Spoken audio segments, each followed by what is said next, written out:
سلام كبرات تخاتلتي داسني اكسترا نحجي بستدلو علتاو زيناتات محبر هاجرات عرب نإثيوبيا متنققو هاجراو دحنة سليان إثيوبيا مسنا إسرائيل سليا كسرح منتيز تقبر زته مرحي جرمن أنجيلا ميركل بزعبة تجراي مس أب مزربة أب تجراي 50 كل تنشح سيفيلاويان هي وتم مس أنهم مقلاصو جوار محمد بك على جربان زركبوهم أسرات عنهم حماق مهلاون كالن زدسس زيناتات حيزلكم مسئلهو أبزا channel دماني وترتخاتلتن مغان سابسكرايب كتقبرو بخبري عدمكم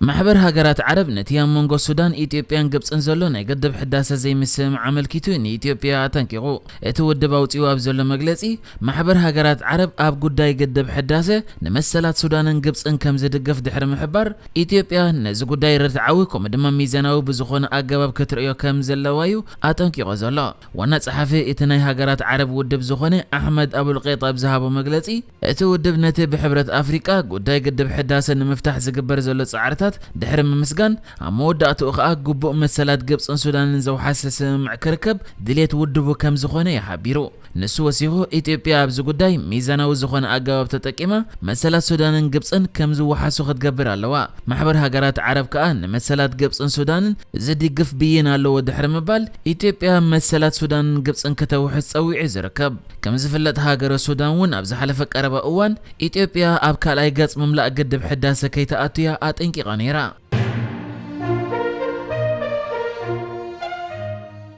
حلافت تنسلان إثيوبيا زخونة تمسجان طرونه مستياب إثيوبيا كأمباسادر إسرائيل زسرح زصنح حجقنا كخيط كم زخونة تفليت زلونا إسرائيل وكيل بزعبة إثيوبيا إسرائيل أمداي تصتا كغبر أزخ إلى متحجاز كم استزرربه منقستاو معكن زينا إثيوبيا قالحو أبتي بتناي منقست إثيوبيا معكن تزرقح زلت صبصاب كم زقلص دما اتزنبر زرب كمي غيركا تكال سلا إسرائيل زخونة موساد مسنا إثيوبيا تكال سلا متحبار يهلو زبل زنبر خوينو اتنا إثيوبيا بعل سلطان كأها غورو إثيوبيا مستكال سلا إسرائيل موساد كتسرح زلوات دليت كم زحبريا إذا معكن قليس أزلا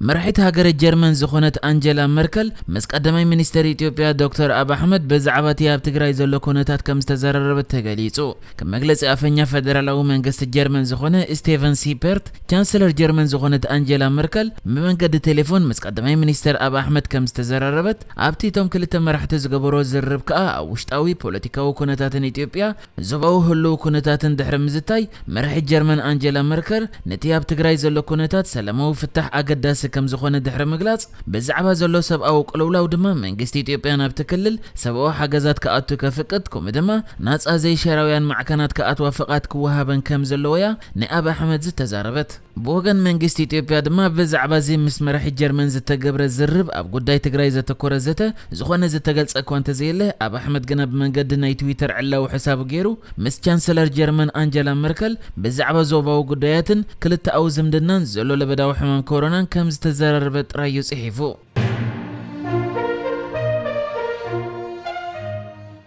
سلسته تقاومت سلفتات كلل تግራይ ተማልሰሉ ሰብ ዘውጽኡ ሓበራዊ መግለጺ ኣብታ ክልል ኣወር ሕዳር ጎንጽ ካብ ዝውላዕ ጀሚሮ 52000 ሰባት ከም ዝተቆትሉ ገሊጾም እቶም ሓበራዊ መግለጺ ዝሃቡ ተቃወምቲ ሰልፍታት ትግራይ ውድብ ናጽነት ትግራይ ሳልሳይ ወያነ ትግራይን ብሄራዊ ባይቶ ዓባይ ትግራይን ባይቶና ክኾኑን ከለው በኸመይ ነዚ ግምት ከም ዘቐመጡ ኮንተ ዘይገለጹ ደቂ ኣንስትዮ ህፃናትን መራሕቲ ሃይማኖትን ዝርከብዎም ኣሽሓት ንጹሃት ሰባት ከም ዝተቆትልዮም እቲ መግለጺኦም ዝሕብር መንግስቲ ኢትዮጵያ ዛጊት ብሰንኪ ጎንጽ ናይ ዝሞት ሰባት ቁጽር ከም ዘይገለጸ ይዝፍለጥ መምሕደር አብይ አሕመድ አንጻር ሕወሓት ሕጊ ናይ ምኽባር ወፍሪ የካይድ ምህላው ዝገለጽ ኮይኑ እቶም ሰለስተ ተቃወምቲ ሰልፍታት ግን ረድኤት እንተዳብ ቁልጥፍ ናብ ትግራይ ክላኣኽ ዘይክኢሉ ሓያል ሰብኣዊ ዕንወት ከጋጥም ከም ዝኽእል ኣጠንቂቖም እዮም ዘለዉ ድሮኮ ሰባት ብሰንኪ ጥሜት ክሞቱ ጀሚሮም ከም ዘለዉ ዝገለጹ እዞም ተቃወምቲ ዓለም ለኻዊ ማሕበረሰብ ኢዱ ክእትዮም ፀዊዖም ዝርከቡ አብይ አሕመድ ዝመርሖ መንግስቲ ኢትዮጵያ ኣብ ትግራይ ረድኤት ይዕድል ምህላውን ዛጊድ ድማ ን1.5 ሚልዮን ሰባት راديت كم زبص حز زرب كوانت خونه بوزحات عالميان ودبات جنان بكل تجراي كأتو تباهيلو نبي إثيوبيا زمت راديت كسب حجم مأتو من جدي كم زي ترخب لزلهم زقالسو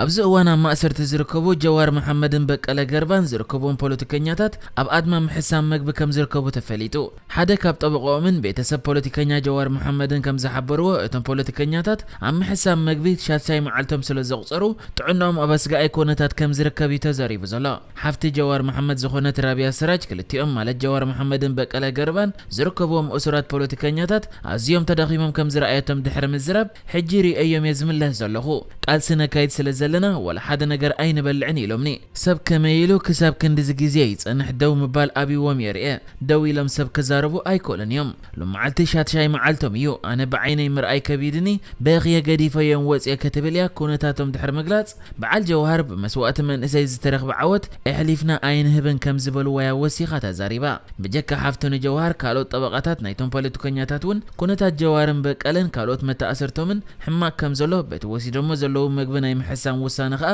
ካብ ኮፍ ዝበሉሉ ክትስኡ ከም ዘይክእሉ እዮም ተዛሪቦም እዞም ተኣሲሮም ዘለዉ ፖለቲከኛታት ብጠበቃታቶም ኣቢሎም ኣብ ዝጸሓፍዎ ደብዳቤ ብምኽንያት እቲ ምሕሳብ መግቢ ኣብ ጥዕንኦም ጸገም እንተጋጢሙ እንተወዲቖምን ናብ ናይ ውልቆም ሓኪም እምበር መንግስቲ ናብ ዘዳለወሎም ሓኪም ክውሰዱ ድልየት ከም ዘይብሎም እዮም ኣፍሊጦም ዝርከቡ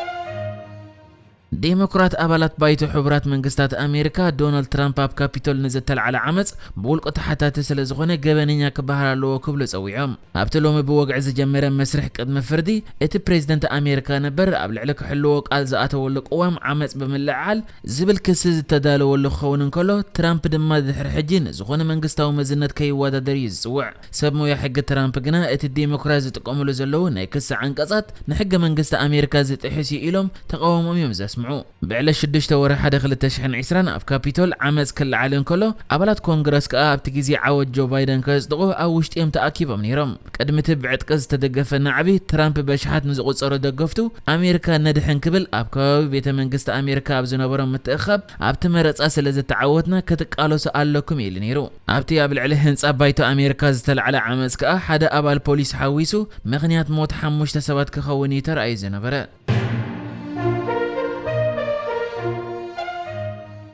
ፕሬዚደንት ኣሜሪካ ጆ ባይደን ብምኽንያት ፖሊሲ ዶናልድ ትራምፕ ካብ ስድሮኦም ተፈልዮም ዝጸንሑ ስደተኛታት ንምርኻብ ዘፍቅዱ 3 ዓበይቲ ውሳነታት ከመሓየሹ ብሰፊሑ እውን ሕጊ ስደት ክኽለሱ ኣዚዙ ይርከብ ፕሬዚደንት ኣሜሪካ ነበር ዶናልድ ትራምፕ ዘይሕጋውያን ስደተኛታት ንምዕጋት ደቡብ ኣሜሪካን ሜክሲኮን ሰጊሮም ንዝመፁ ዘይተሰነዱ ህፃናት ካብ ኣለይቶም ከም ዝፍለዩ ዝገበረ ኮይኑ ሕጂ ድማ ፕሬዚደንት ኣሜሪካ ዘሎ ጆ ባይደን ካብ 600 ክሳብ 700 ዝኾኑ ህፃናት ምስ ስድሮኦም ዳግም ክራኸቡ ዝገብር ሓድሽ ሓይሊ ዕማም ክቐውም ይወሲኑ ዘሎ ከም ዝዝከር መምሕዳር ዶናልድ ትራምፕ ካብ 2017 ክሳብ 2018 ኣብ ዝነበረ ግዜ ኣስታት 5500 ህፃናት ኣብ ዶብ ካብ ስድሮኦም ክፍለዩ ከም ዝገበረ ጸብጸባት ይሕብሩ ንሕጂ ዝተዳለወ ዜናታት እዚ ነይሩ በካለ ክሳብ ንራኸብ ሰላም ንዓኹም